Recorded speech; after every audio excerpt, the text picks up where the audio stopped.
resources that were made available to us. Because again, let me not lie, Adam, let me not lie. Don't lie. A lot of times we feel like, especially black creators and then African creators. And Nigeria. Then you now want to dip it down more. Should I dip it down more? Yes, Nigeria. Nigerian Yes. creators. We feel like we are at the lowest level, like the barrel, like down, down, down. Yes. You know, you know, for a long time we felt unseen. We felt like we were struggling on our own. We felt like nobody was hearing us out. We felt like we couldn't reach anyone. But then consistently, because I mean, like, I started like YouTube way back. Like, I was literally the only male YouTuber on lifestyle when I started, and you know, commentary for a long time. Myself, 𝐇𝐎𝐏𝐄, CCME, and so for a long time we were doing this on our own. In you know, 𝐷𝐼𝐒, and some of them even came from the abroad. So CCME and 𝐷𝐼𝐒 started outside of the country, and I started from here. So I felt disadvantaged. You know, especially when you're trying to resolve some things technically and you can't get help or you can't find, like, at the time YouTube hadn't developed, like, you know, the support system as it is right now. And so I had those feelings, but I still forged on. But thankfully, you know, what I realized was that YouTube started making efforts to reach Nigerians, to reach African creators, and to share resources with us, to help us grow. And so some of the best moments that helped me in my career was master classes like this, where we could learn so much about what YouTube was doing, what the algorithm was saying. Because, oh my God, guys, that time, they will say, it's the algorithm that is against you. Tomorrow on Bella Niger, they will say, oh, it's not. And so we used we were literally just anywhere that it will work, anywhere Belle face, making face, because we just felt like we wanted our stories to be heard, to share. But then when we found that YouTube created a presence here and then started sharing resources with us, master classes, you know, then people, one of the greatest resources and one of the best things to me that, you know, that happened to me is that I felt like YouTube has become family. Not just because of YouTube staff or the people who work at Google, but even like creating events like this where I was able to tap into my colleagues. I could see people who were in the same space with me. And let me tell you something, the thing that they had to demystify early on, there is no competition in YouTube. Like, nobody's your enemy. Because the truth is, when somebody watches, when the audience watches someone's video, it leads them to another person's video. If they don't watch your enemy's video, they will not watch your own. So they have to let us know that this is different from the way every other platform or every other world works. In the YouTube world, we need everyone to rise. And so instantly we were able to create community and help each other up. Like, literally, I would call up like friends, colleagues, guys who I met, and you know, it was smaller then, it wasn't this much, but we would literally call each other up, yo, I'm having this, what do you think? Oh, okay, I think you should do this and do this. And where we needed to escalate, we would literally wait for the next event and then ask somebody, and then they were all so helpful. So I think that those resources were literally pure gold for us, and some of us have become some of the biggest YouTube stars in Africa just because of those resources that were made available to us. And so to everyone here, Future Insiders is just saying, you're the future of the inner circle in YouTube. That's basically what it is. Like, you guys are the future YouTube stars, and you guys just need to listen to everything that's going to be. I mean, it's an amazing program planned out for you guys. So take advantage of it, meet each other, learn from each other, and you know, let's rise. No, y'all gotta make some noise for that one. Okay, look. First of all, I feel like that mother where it's like I say the same thing over and over again, and then somebody else say it, and then y'all want to clap. I'm like, I will reach over here. But I promise you. I said, look to your left. I said, look to your right. I said, say. There you go. Because the reality is this: the resources you need are in the room. We're about to do a session in a minute that is going to demystify the algorithm, literally. It's going to tell you how YouTube recommends videos, how it works. We're going to do a session a little bit later about the importance of diversifying your content. All the resources you need are here, and the distance between where you want to go and where you are now is purely education. Thank you for saying that. Appreciate it. We have time for one more question, but I actually would like for that question to come from the audience. Is there anyone that is brave enough to stand up? And I can only do one. Matter of fact, I'm gonna look at this clock. I'm gonna say I'm gonna do two questions. If you could, we have a mic runner that's gonna come to one, and then there's another one in the back there. And when you get up, please stand up, say your name. Please tell us your YouTube channel, the type and style of content that you create, and go from there. First question. What's your name? I'm sorry, the light is blinding. My name is 𝐕𝐈𝐃𝐄, and the name of my channel is 𝐓𝐇𝐈𝐒 2023. My question is that, how have you been coping when you started without finance? And how did you get to the top? And how did you make it that you joined the Nollywood? How have you been doing? Have you ever faced any challenges that you feel like you can? Thank you. So one question now led to like 5 other questions. Is why? You know that you like. So she raised her hand up earlier. So maybe after her, if you wanna, go, ask more questions, then you can go elsewhere. Okay. So the first question: how did I start without finance? Who told you that I was broke? Did I tell you that I didn't have money? Okay, so the honest truth is, I was broke. The Sapa, it was bad. In fact, if you go to my earlier videos, Adam, my neck was like the neck of an ostrich. I was slim, thin, but in fact, I remember, hearing, you don't have to start with, all the tech. And so, but I kept on like, no, I'm a classic, man. I want to do it in a, nice way. I remember a friend of mine came into the house one day in my house. Who knows 𝐄𝐍𝐉𝐎𝐘? So 𝐄𝐍𝐉𝐎's brother came over and he was like, okay, you've been talking about this thing for so long. Start. I was like, no, I was earning 60,000 naira a month. So the dream that I had, that I'm going to buy laptop, I'll buy camera, then I'll buy lights, then I'll start. He was just like, you are dreaming. Who is going to give you the money? And so he literally opened my laptop, which was like wrecked, old. He had a camera in the middle. He was like using like that. And then he literally, those lamps, those LED white lamps that we use instead of lantern. He put it in front of my face. He said, use that as your light source. Wow. And literally he said, record something now. And that's how I started. Like, I was shaking, I was angry, but he was like, I'm not going to leave here until you record it. And I recorded the first video. And he made sure that I put it up.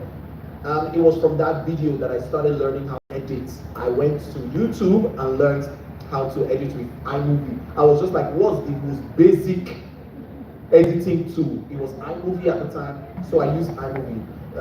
So yeah, that's how I started, and I just continue. Of course, did it come with challenges? Because again, like I said, which is the advantage of first movers, advantage. Like, I put out my video, there wasn't anybody doing it at the time, it was only 𝐶𝐿𝐻𝐿 and so on, but I was the first male who started YouTube. And I had also, because of, meeting people and all of that, reached out to somebody that, oh, I'm going to start my YouTube channel soon, but it was a dream. So when I did start my YouTube channel, I just sent an email to Bella Naija and said, hey, I started, this is the link to my first video. It was horrible. I did not believe it, but they posted it on their blog. Wow. And boom, people from the first go, like I had like 1,000 views. However, the insult that I got,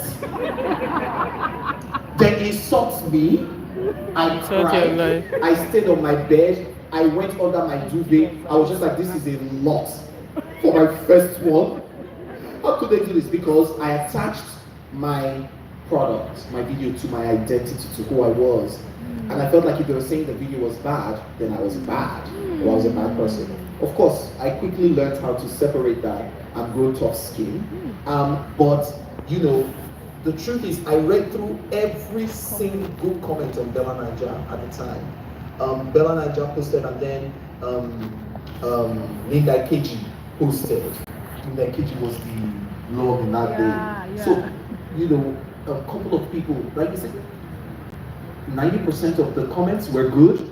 They were talking about the points that I brought up, because I remember at the time a certain politician, Bukola Saraki, he was saying he was being witch hunted because they found out that he was hiding money. You understand? So I was like, are you a witch? How can you say you are being witch hunted? So that was literally what I was talking about, like, nutshell. And so some people were like, yes, this is what we are meant to be asking. This guy is asking the right questions. But there was some people that were just like, we can see the light, you are using fluorescent or logo. And but some people were just like, but you know, in all the insults, there were some people who now insulted but gave the solution. So one guy was like, you don't even know how to do this thing. Look at you are just coming here to, we can't even see, the camera is even, if you want your camera to show you better, use natural light. And I was like, natural light, okay, what's that? Where will I buy natural bulb? So I googled and found out that natural light is actually sunlight. And so we decided to move the conversation on creating videos outside my in the compound. On that, when the sun was hot, I realized that, you know, it made the video quality better.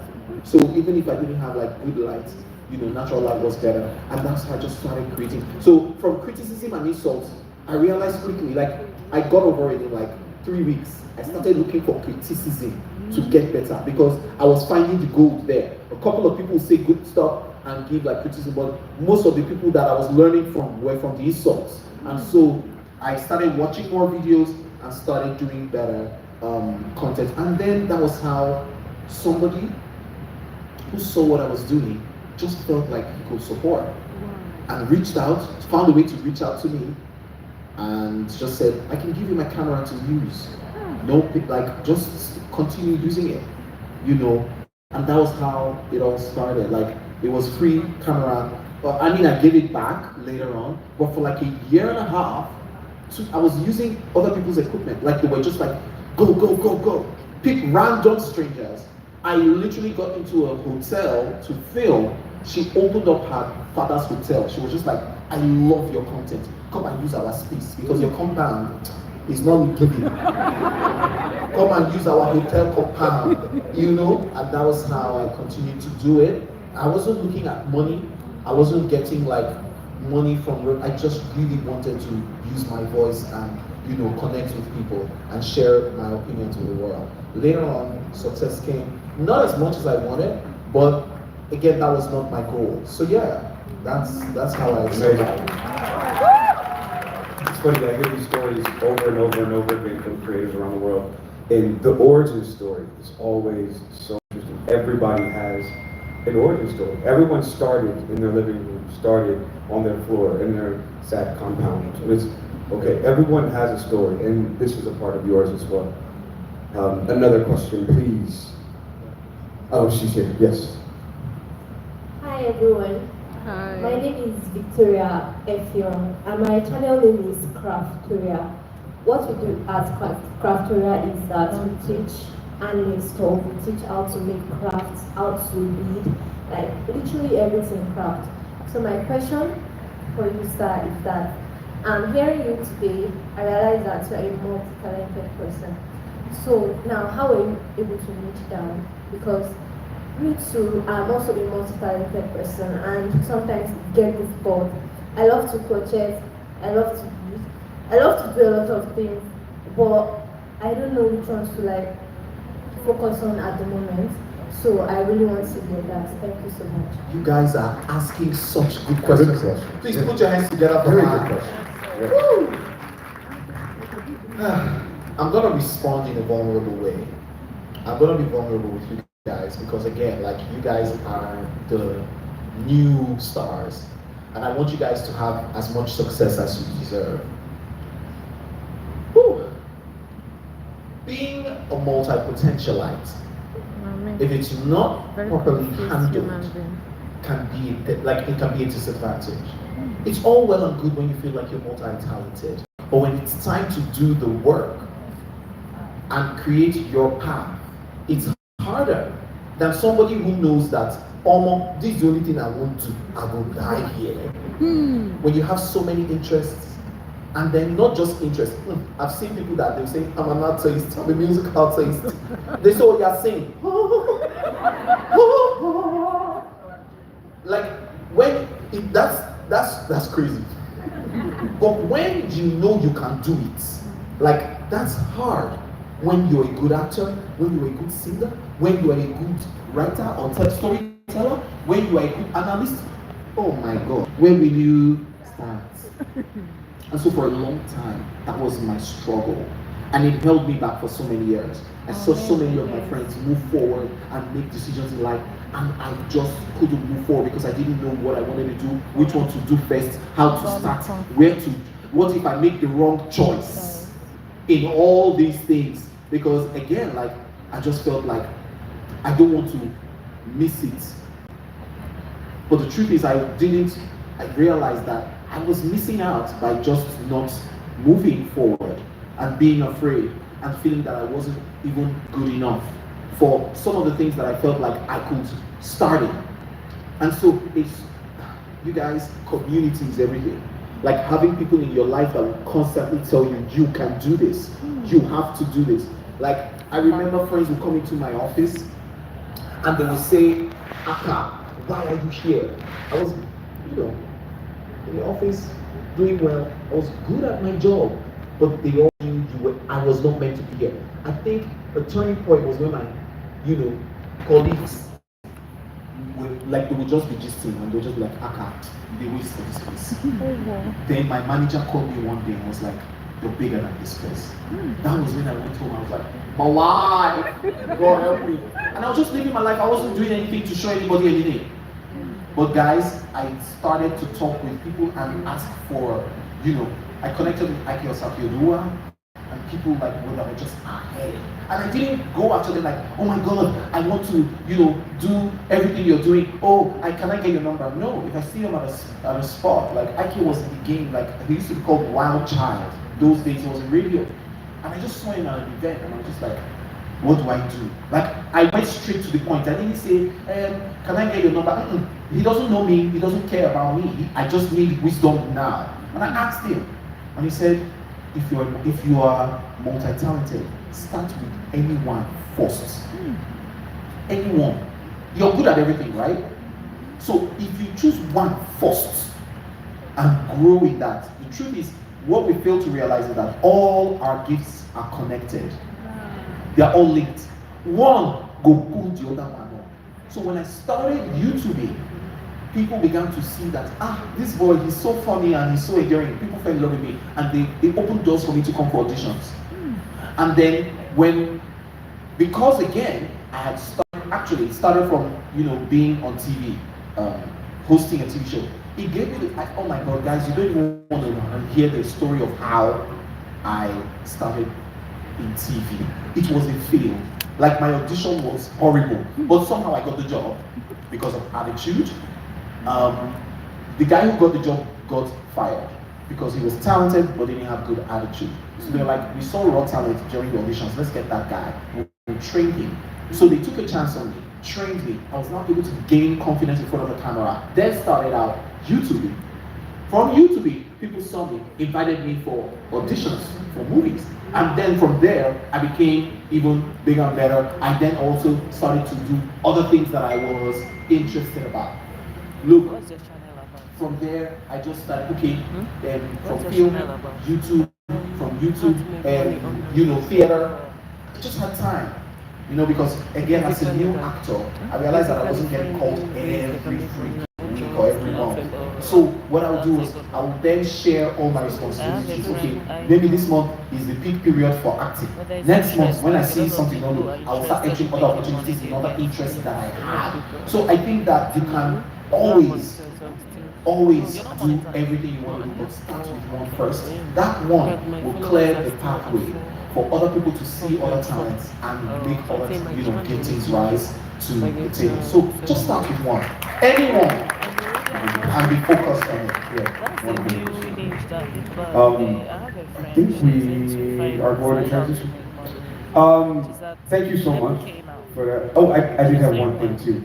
Do you guys know the phrase, jack of all trades? Master of none? Does anybody know the whole quote? Yeah. Right, the whole quote. A jack of all trades, but a master of none, oftentimes is better than a master of none. To his point, you have to start somewhere. You have to do something. So sorry. So now hear what they talk. No, we don't. Some people don't get the phone there, Abi. And it's not as if they are not responsible. They know they hear you. So what he said was, jack of all trades, master of none is oftentimes better than what? A master of The none. master of none. That's the full quote. But our parents, or maybe it was colonial masters, only took half and told us, jack of all trades, master of none. It's a big lie. Wow. So yeah. Love y'all. That was amazing. Was that not good? Is this man not phenomenal? Thank you all so much. So we're actually going to transition into the next thing. Right. And to do that, I'm going to exit the stage. Thank you all so much for your time. I appreciate you. Truly love you. And I'll be outside. Please make sure to come up to me, have a talk. Thank you all.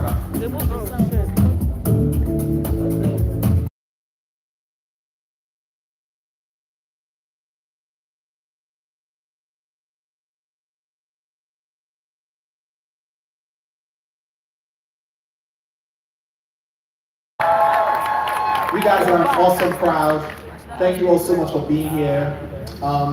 So, like I said, the YouTube Black Future Insiders Lagos 2024 is about you guys. Making sure that, they can begin to groom the next big stars of YouTube. Who's the next big star of YouTube? Oh yes, I like it. So basically just a couple of more house rules in addition to what Adam said. So the exits of this hall are here, and also through that way. But we'll encourage you to please use any of these exits, and there are also entrances. And the restroom is basically that way. Just this door here, that's where the restroom is. You can of course get to the restroom there through those doors. There's Wi-Fi in this place. Do you guys know? Yes. You didn't know there's Wi-Fi? Then what happened?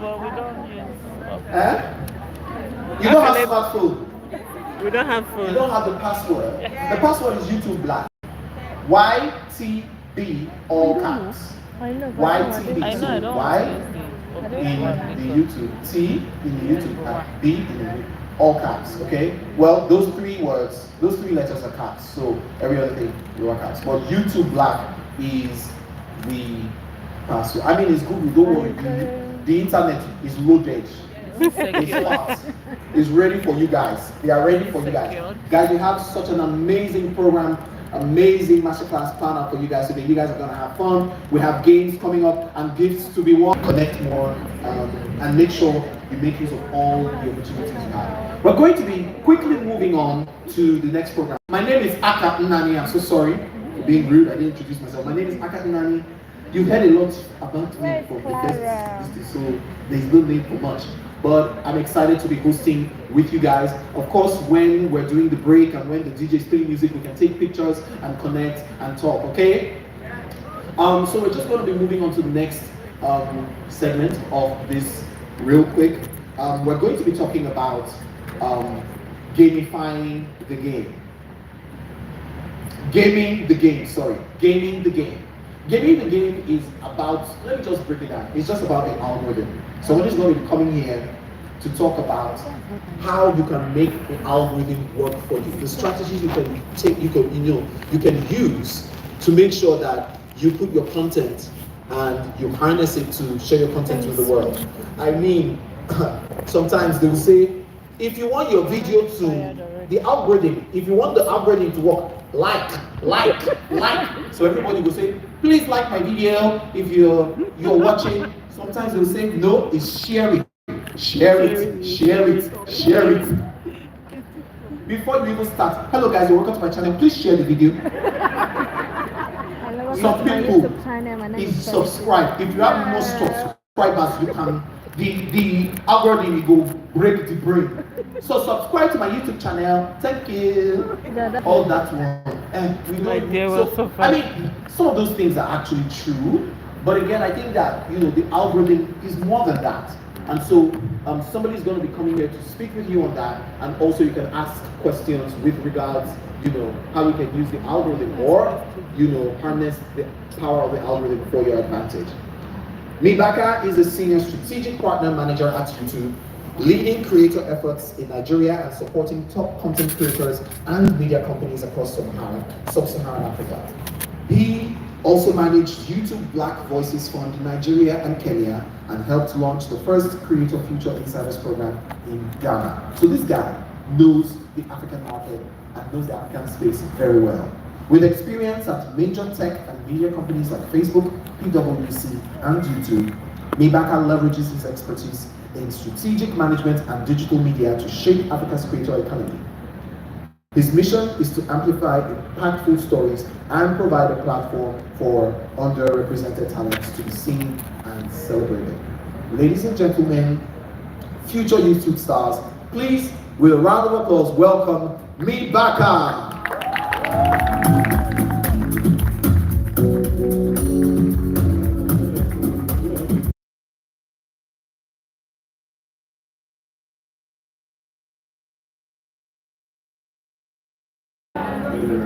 How was the first session? Was it good? Yeah. Cool. So as Aka said, I feel like, first of all, actually, let's set something straight. In life, I feel like there's things that we can control, and then there's things that we can't control, right? And the tricky thing with things that we can't control is that, especially when we care about those things, it's difficult, right? It's like you have to accept those things. And when I speak to a lot of creators and I hear them talk about the YouTube algorithm, it's usually framed in that context of something that they just feel like they can't quite control it, right? Which is a shame, because I work with so many different creators. I see the amount of effort and time and resources that they put into making their content. So for you to then feel like after putting in all that time that you post it on YouTube and then you don't really have control over how it does or how it performs is a shame. So for me today, my goal is to help us reframe that perception. So take us from thinking about the algorithm as something that we can't control, right, to thinking about it as actually, there's some things that we might not be able to control, but we can actually influence them, right? So what are